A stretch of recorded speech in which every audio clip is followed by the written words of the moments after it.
Salam sehat buat kita semua. Tetap menjaga kesehatan, tetap fokus, dan tetap bersemangat. Pada kesempatan ini, kita akan melanjutkan pembelajaran kita yang berhubungan dengan gravitasi, yaitu mengenai hukum-hukum Newton tentang gravitasi. Di sini ada dua pokok pembahasan kita, yaitu yang pertama adalah gaya gravitasi, yang kedua adalah medan gravitasi yang disebut juga dengan percepatan gravitasi. Mari kita mulai bersama-sama. Sebelum kita memulai pokok pembahasan kita, ada baiknya kita terlebih dahulu melihat sejarah singkat penemu teori daripada gravitasi. Mari sama-sama kita perhatikan gambar berikut adalah gambar seorang ilmuwan yang sangat terkenal. Ini gambarnya. Kalau kita perhatikan ilmuwan ini, dia sedang memegang sebuah prisma yang dapat mengubah cahaya putih menjadi cahaya pelangi. Dan di depannya yang ini ada sebuah teleskop. Bagaimana? Apakah sudah tahu siapa dia? Kalau belum, sekarang kita perhatikan background daripada gambar ini. Di belakang ini, di sini ada gambar tata surya. Dan yang lebih spesifik, di belakang yang ini adalah gambar buah apel.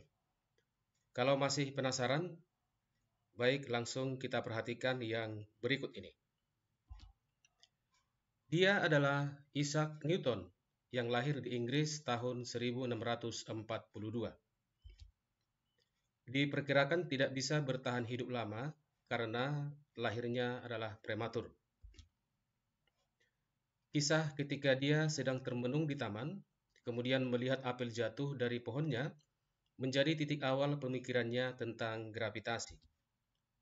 Tahun 1687, dia mencetuskan teori tentang gravitasi pada bukunya yang berjudul De Principia.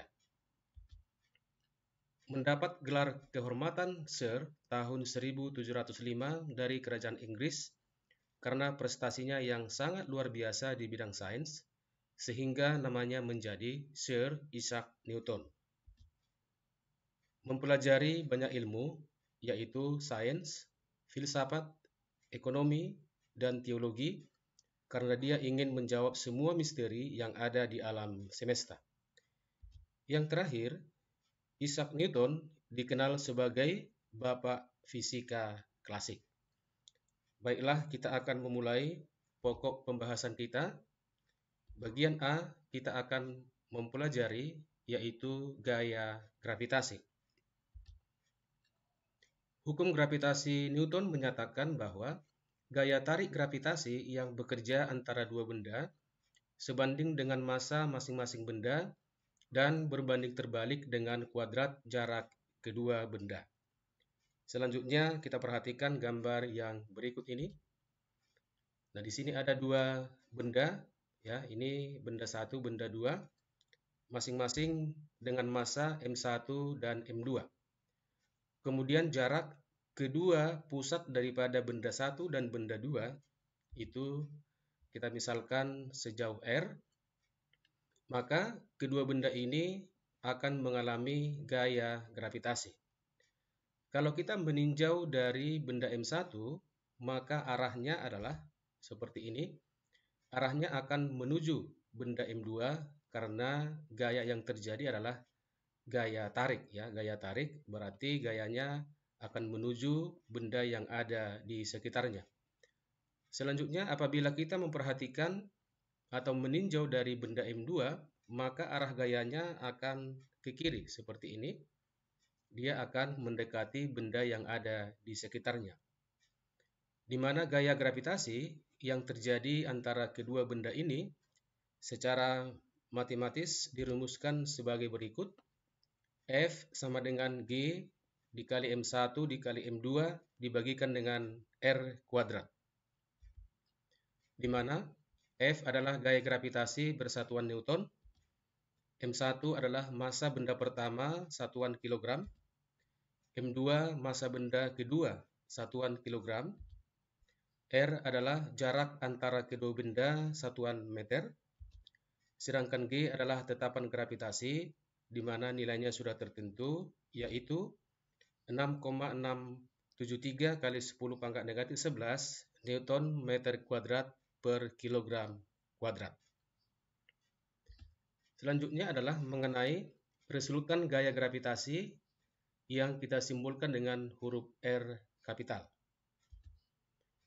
Yang pertama adalah vektor gaya segaris. Dalam hal ini kita perhatikan yang searah. Ini misalnya ada 3 benda di sini, M1, M2, dan M3. Resultan gaya gravitasi pada M1.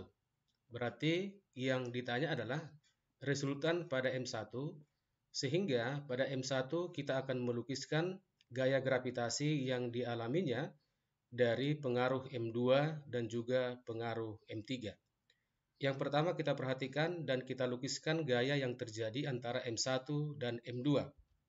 Seperti ini, kita misalkan F12. Selanjutnya, gaya gravitasi antara M1 dan M3.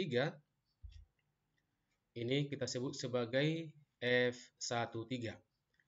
Kalau kita perhatikan arah gaya F12 dan F13, ini arahnya adalah searah, maka resultan daripada gaya gravitasi yang bekerja pada M1 yang kita simbolkan dengan R itu akan sama dengan F12 ditambah dengan F13. Kemudian arah vektor resultan itu adalah ke kanan karena dua-duanya F12 dan F13 itu arahnya ke kanan. Kemudian bagian yang kedua, vektor gaya segaris. Dalam hal ini kita akan meninjau melihat yang berlawanan arah. Kembali kita perhatikan, di sini ada 3 benda, M1, M2, dan M3. Resultan gaya gravitasi pada M2. Maka pada M2 ini kita akan melukiskan gaya gravitasi yang dialaminya dari pengaruh M1 dan dari pengaruh M3. Yang pertama kita akan melukiskan gaya gravitasi yang dialami M2 dari M1, arahnya adalah ke kiri, kita sebut sebagai F21. Selanjutnya gaya gravitasi yang dialami M2 dari M3, kita lukiskan gayanya, arahnya adalah ke kanan, seperti ini. Kita sebut sebagai F23. Kemudian F21 dan F23, ini arahnya berlawanan, maka resultan yang dialami oleh benda kedua dirumuskan dengan R sama dengan nilai mutlak dari selisih F21 dengan F23. Selanjutnya arah vektor resultan R itu searah dengan gaya yang lebih besar. Artinya, jika F21 yang lebih besar, maka arah resultan itu kita sebut ke kiri. Sebaliknya, jika F23 nanti yang lebih besar daripada F21, maka arah resultan R itu kita sebut memiliki arah yang ke kanan. Yang ketiga adalah vektor gaya yang tegak lurus. Nah, kita misalkan di sini ada 3 massa M1, M2, dan M3. Resultan gaya gravitasi pada M3. Maka kita akan lukiskan gaya-gaya gravitasi yang dialami massa ketiga dari pengaruh M1 dan dari pengaruh M2. Pertama kita akan melukiskan arah gaya gravitasi yang dialami M3 dari M1, berarti arahnya ke atas seperti ini, kita sebut sebagai F31. Selanjutnya kita akan melukis gaya gravitasi yang dialami M3 dari pengaruh M2, berarti arahnya adalah ke kanan seperti ini. Kita sebut sebagai F32. Nah, selanjutnya kita akan memproyeksikan masing-masing F31 dan F32. Pertama kita proyeksikan dulu F31 seperti ini. Kita harus perhatikan bahwa panjang ya dan arahnya itu harus sama persis seperti F31 yang kita lukis pertama tadi. Selanjutnya kita proyeksikan F32. Ya, panjang dan arahnya juga harus sama. Maka ketika kita melihat dua vektor gaya yang tegak lurus, maka nilai daripada resultannya itu adalah kita tarik garis dari pangkal kedua vektor sampai ke ujung kedua vektor hasil proyeksi tadi. Dan secara matematis itu dirumuskan sebagai R sama dengan akar dari F31 kuadrat tambah F32 kuadrat. Selanjutnya menentukan arah vektor resultan. Nah, untuk menentukan arah vektor resultan, itu kita ukur sudutnya terhadap sumbu X. Berarti kita ukur sudut dari vektor resultan ini terhadap sumbu X seperti ini. Dan ini kita misalkan sudutnya sebesar theta. Kemudian kita bisa menentukan nilai sudutnya dengan persamaan tangen theta. Itu adalah perbandingan sisi yang di depan sudut terhadap yang di samping sudut, yaitu F31 dibagi dengan F32. Dan theta itu akan sama dengan arcus tangen F31 dibagi F32. Yang nomor 4, yang terakhir adalah vektor gaya dengan sudut lancip atau tumpul. Artinya di sini ketika sudutnya lancip atau tumpul itu caranya sama saja. Gambar berikut kita akan melihat untuk sudut yang lancip dan sudut yang tumpul nanti kita akan lihat pada soal yang akan kita pelajari selanjutnya. Kita perhatikan gambar ini. Di sini ada M1, M2, dan M3. Kemudian pertanyaannya kira-kira seperti ini. Resultan gaya gravitasi pada M3. Sama seperti cara yang tadi, kita harus melukiskan gaya-gaya yang dialami M3 dari pengaruh M1 dan M2. Pertama kita lukiskan gaya yang dialami M3 dari M1 yaitu F31. Selanjutnya gaya yang dialami M3 dari pengaruh M2 berarti arahnya ke kanan seperti ini. Kita sebut sebagai F32. Kemudian kita harus memproyeksikan F31. Seperti ini. Kemudian proyeksi dari F32. Yang ini. Kemudian kita misalkan sudut yang dibentuk oleh F31 dan F32 itu sebesar theta, sehingga resultan itu kita tarik garis dari pangkal kedua vektor awal sampai ke ujung proyeksi daripada kedua vektor tersebut. Secara matematis itu dirumuskan dengan rumus kosinus ya. R sama dengan akar dari F31 kuadrat tambah F32 kuadrat tambah 2 dikali F31 dikali F32 dikalikan dengan kosinus theta. Kemudian arah vektor resultan kita bisa menentukan dengan aturan sinus ya. Terlebih dahulu kita buat sudut yang dibentuk oleh resultan terhadap sumbu X itu sebesar alfa. Maka sesuai dengan aturan sinus untuk segitiga sembarang, kita buat dulu segitiganya seperti ini. Ya. Ini R-nya, yang ini sama ya. Kemudian ini alfa, sudut resultan yang dimaksud. Selanjutnya ini akan sama dengan 180 dikurangkan dengan theta ya. Karena apa? Karena dari sini sampai kemari itu 180. Kemudian sudut yang di sini itu sama dengan sebesar theta. Maka ini akan sama dengan 180 dikurangkan dengan theta. Aturan sinusnya untuk segitiga sembarang adalah seperti ini. Di mana perbandingan sisi terhadap nilai sinus di hadapannya itu akan sama dengan tetap untuk ketiga sisinya. Artinya F31 ya F31 dibanding dengan sinus alfa itu akan sama dengan R dibanding dengan sinus 180 dikurangkan dengan theta. Untuk lebih jelasnya, mari kita perhatikan contoh soal yang berikut ini. Tentukanlah resultan gaya dalam satuan G, M, dan R dan arah resultan gaya yang bekerja pada M1 seperti pada gambar di bawah ini, di mana M1 sama dengan M2 sama dengan M, dan M3 itu sama dengan 1,5 M. Gambar soalnya adalah yang ini. Sudut yang dibentuk ya, yang di sini itu sama dengan sudut tumpul yaitu sebesar 120 derajat. kita buat penyelesaiannya. Kita gambarkan soalnya kembali yang ini. Maka karena yang ditanya adalah resultan gaya yang bekerja pada M1 yang ini, kita lukiskan gaya-gaya gravitasi yang dialami oleh massa M1.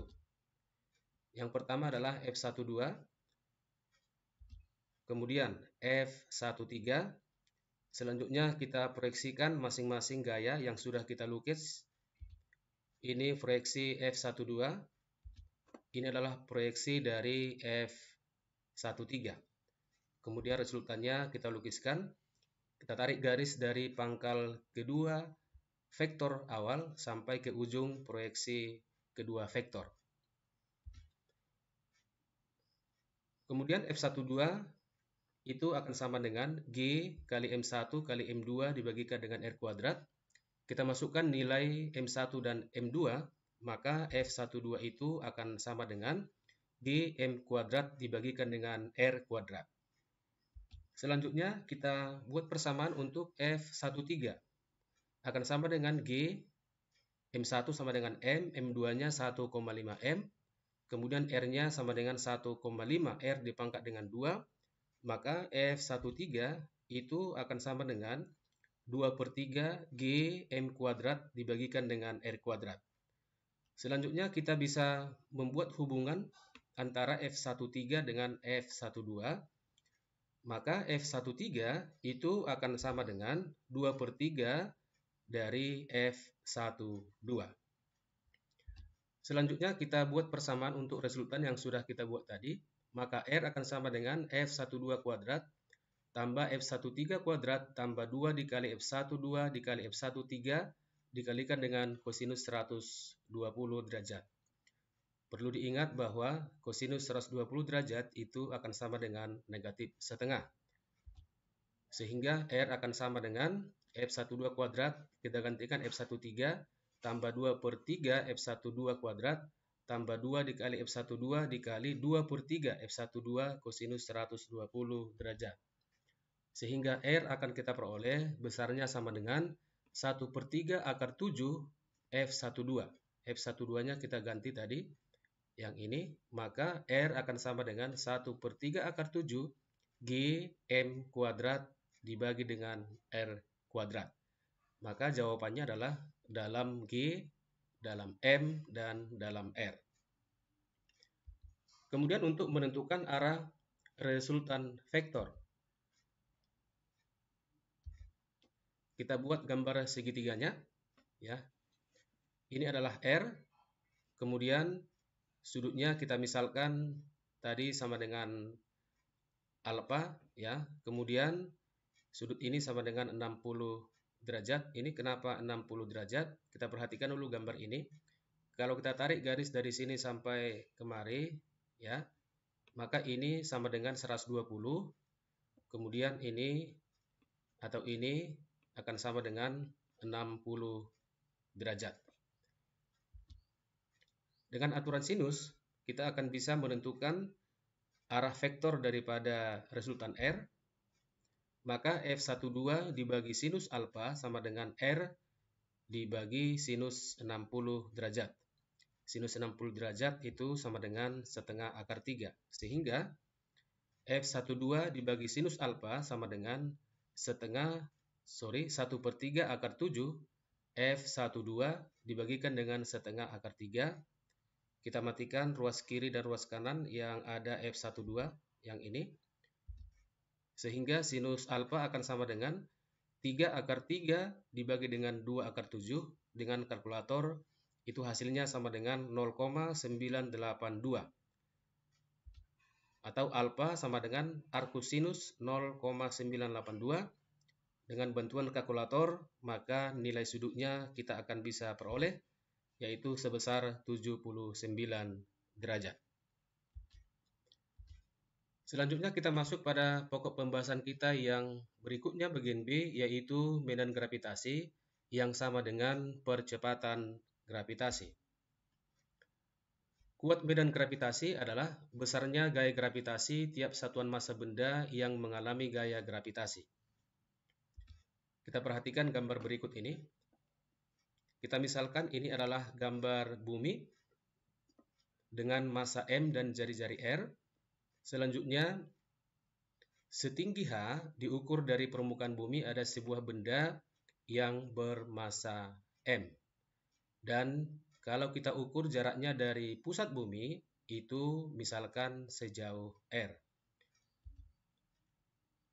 Maka percepatan gravitasi pada benda yang bermassa M sesuai dengan keterangan yang ini tadi, bahwa besarnya itu sama dengan gravitasi dibagi satuan massa benda. Maka percepatan gravitasi pada benda bermassa M ini itu akan sama dengan gaya gravitasi dibagi dengan massa bendanya. Kemudian G akan sama dengan, kita tuliskan persamaan gaya gravitasi, G dikali M, itu massa bumi ya, M huruf kapital, dikalikan dengan massa benda per R kuadrat. R itu adalah jarak benda terhadap pusat bumi, dibagi dengan massa benda. Kita habiskan massa benda di atas dan di bawah, sehingga persamaan percepatan gravitasi pada benda itu akan sama dengan G dikalikan dengan massa bumi, dibagikan dengan R kuadrat. Yang sama dengan G dikali M, kita gantikan R, itu akan sama dengan jari-jari bumi ditambah ketinggian benda dari permukaan bumi dipangkat dengan 2. Di mana M adalah massa bumi, R adalah jari-jari bumi, R sama dengan jarak benda M ke pusat bumi. H adalah ketinggian benda M dari permukaan bumi. Dan G kita sebut sebagai tetapan gravitasi. Sebagai catatan perlu kita perhatikan, untuk menentukan resultan dan arah percepatan gravitasi sama seperti menentukan resultan dan arah gaya gravitasi, karena sama-sama merupakan besaran vektor. Untuk lebih jelas kita perhatikan contoh soal berikut ini. Ini contoh soalnya. Pada titik A dan B, sebuah segitiga sama sisi ABC dengan panjang sisi sama dengan R, terdapat benda masing-masing bermassa M. Tentukanlah resultan percepatan gravitasi pada titik C dalam G, M, dan R. Kita buat penyelesaiannya. Kita buat gambarnya terlebih dahulu. Ini kita misalkan sebuah segitiga sama sisi ya, sama sisi. Dikatakan tadi pada soalnya bahwa di titik A yang ini dan di titik B itu terdapat benda yang bermassa masing-masing sebesar M. Dan panjang sisi daripada segitiga ini adalah sepanjang R. Kemudian di atas ini kita sebut sebagai titik C. Maka pertanyaannya tadi adalah resultan percepatan gravitasi yang terjadi pada titik C yang ini. Pertama kita lukiskan arah percepatan gravitasi itu akan selalu menuju pusat benda yang menghasilkan percepatan gravitasi. Di sini ada dua benda, benda A dan benda B. Maka pada titik C itu akan mengalami dua percepatan gravitasi. Yang pertama adalah percepatan gravitasi GA yang sudah kita lukis ini. Selanjutnya percepatan gravitasi yang dihasilkan oleh massa B, itu arahnya menuju pusat massa B. Selanjutnya kita proyeksikan masing-masing percepatan gravitasi yang sudah kita lukiskan. Inilah proyeksi dari percepatan gravitasi GA. Kemudian ini proyeksi dari percepatan gravitasi GB. Selanjutnya kita buat vektor resultannya. Kita tarik garis dari pangkal kedua vektor percepatan gravitasi sampai ke ujung proyeksi dari vektor percepatan gravitasi. Di sini kita buat terlebih dahulu bahwa nilai atau besar percepatan gravitasi A itu akan sama dengan percepatan gravitasi B yang kita buat sama dengan G, karena massa benda A dan benda B itu adalah sama dan jaraknya juga dari titik C itu juga sama, sehingga nilai percepatan GA dan GB itu akan sama dengan G. Kemudian untuk sebuah segitiga sama sisi, setiap sudut itu besarnya sama dengan 60 derajat. Maka nilai percepatan gravitasi atau resultan percepatan gravitasi pada titik C, kita akan tuliskan GC sama dengan akar dari GA kuadrat tambah GB kuadrat tambah 2 dikali GA dikali GB dikalikan dengan kosinus 60. Ya, kosinus 60 sama dengan bernilai setengah. Sehingga GC akan sama dengan, kita gantikan GA sama dengan G, GB juga sama dengan G, maka persamaan untuk GC sama dengan akar dari G kuadrat tambah G kuadrat tambah 2 dikali G dikali G dikalikan dengan 0,5. Sehingga GC sama dengan akar dari 3 dikalikan dengan G kuadrat. Kita bisa keluarkan G kuadratnya sehingga GC akan sama dengan G dikalikan dengan akar 3. Sehingga kita gantikan G itu sama dengan akar 3 dikali dengan G dikali dengan M dibagi dengan R kuadrat. Demikianlah pembelajaran kita kali ini. Semoga bermanfaat apa yang sudah kita pelajari tadi. Sampai bertemu pada kesempatan selanjutnya. Terima kasih atas perhatian kalian semua. Tetap semangat dan semoga sukses.